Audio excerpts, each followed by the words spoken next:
is the first country in the world to land a spacecraft near the moon's south pole, a moment of history for the country. It was a tense final 6 minutes as it descended onto the lunar surface. Let's show you the moment. First of all, let's take you inside the control room just before landing. Remember, this was an uncrewed spacecraft, so no one on board, everything controlled from here in the control room.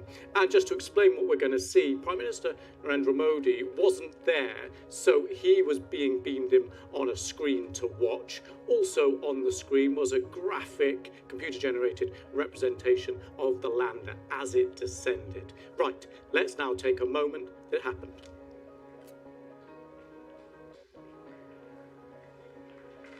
जी हाँ, आप अपनी screen पे देख सकते हैं कि हम lander module People are applauding. Let us all wait to hear from the Secretary Department of Space and Chairman ISRO, Shri S. Somnath. So you can see the cheers, the celebrations. Landing on that part of the moon is no easy task, and you can see there Narendra Modi very happy waving that flag. Let's hear what he said. Friends, on this joyous occasion, I would like to address all the people of the world, the people of every country and region. India's successful moon mission is not just India's alone. This is a year in which the world is witnessing India's G20 presidency. Our approach of one Earth, one family, one future is resonating across the globe. This human-centric approach that we present and that we represent has been welcome universally. Our moon mission is also based on the same human-centric approach. Therefore, this success belongs to all of humanity, and it will help moon missions by other countries in the future. I am confident that all countries in the world, including those from the global south, are capable of achieving such feats. We can all aspire for the moon and beyond. Well, the BBC's Archana Shukla is at a planetarium in Mumbai. What a moment.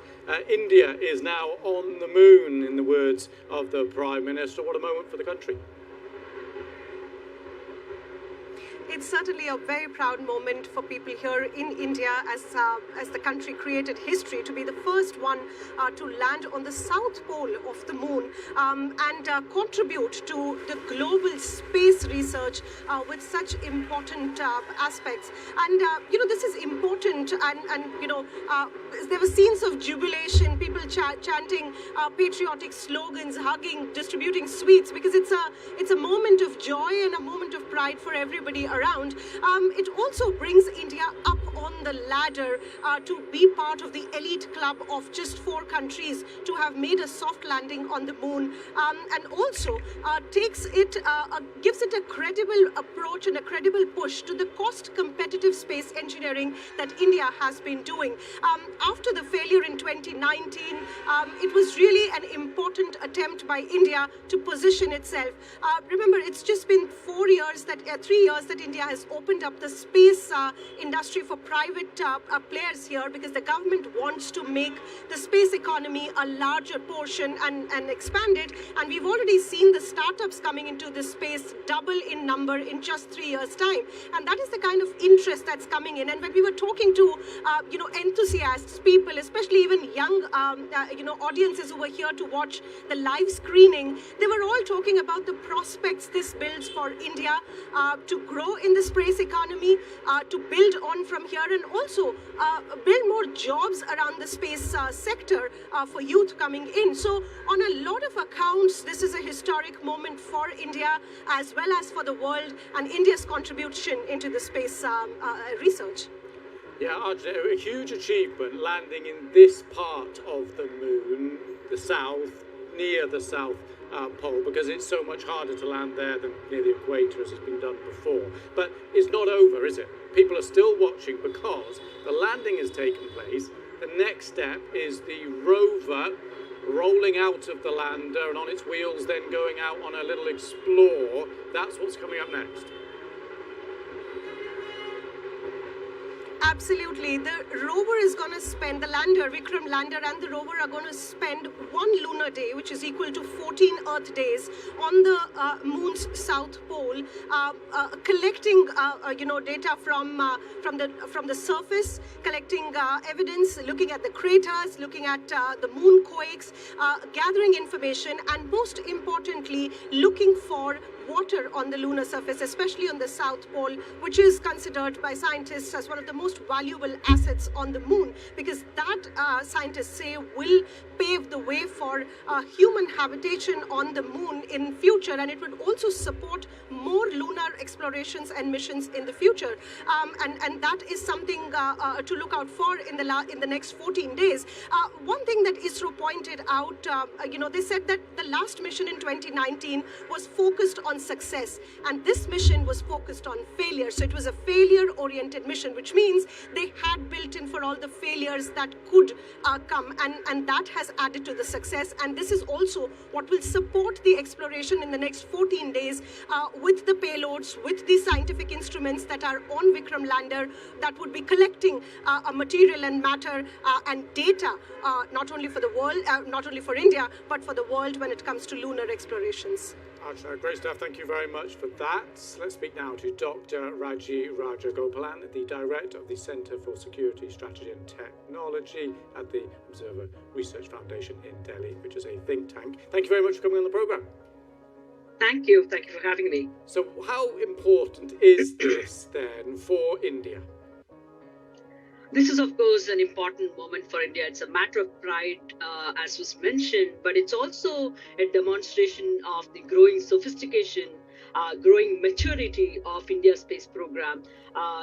Because India, when it began its space program, interplanetary missions or deep space missions like Chandrayaan were not part of the Indian space goals. But clearly, India has matured in terms of its capabilities. It has develop advanced capabilities, deep space communication capabilities, and so on. So this is a demonstration, this is a validation of many of the advanced technologies that India has, the Indian Space Agency has developed and put in place. And because these are still very complex missions, very challenging in terms of, things could go wrong at the very last minute, as was seen in the case of just a few days ago, the Russian mission Luna 25, or even in 2019, what happened to India's Chandrayaan 2 mission, or even a few days prior to that, you had an Israeli firm that was undertaking a similar mission, again crash landed. So these just goes to show that lunar missions are still very complicated, very complex mission, and challenging. So if you get it right, that's fantastic. It's hugely challenging and delighted. Well, so many people will be delighted of the success so far. I just want to talk to you about the cost, because of course it's a lot of money, all these things are, but actually, relatively speaking, India has not spent a great deal of money on this. Is that significant? Yeah, that is absolutely significant. But I think we also, the cost for the Chandrayaan 2 was close to about 150 million. And if we were to compare with other similar missions that are undertaken, India's missions have always been very, very cost effective, 1/5 or 1/10 of other such missions. But India's missions are also at this point of time more of a technology demonstrator and not a large scientific mission that many of the other advanced space players may be doing. Nevertheless, India's attempt is at not replicating what others have done, but complementing to what others have done. So in a sense, we are not landing.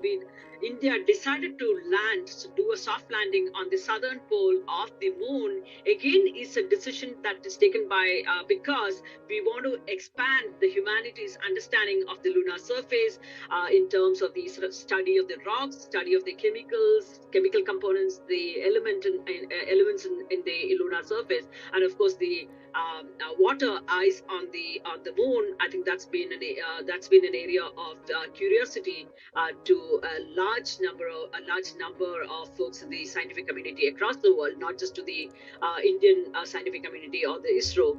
So I think these are things that are going to be done, but I think it does have also some spin-off benefits in terms of even in the financial terms when you look at it, because when India undertook the Chandrayaan mission, first one in 2008, or when it did the Mangalyaan, the Mars mission in 2013, 2014, again, it highlighted India's space program, that it's a cost-effective space program, but capable of undertaking complex missions.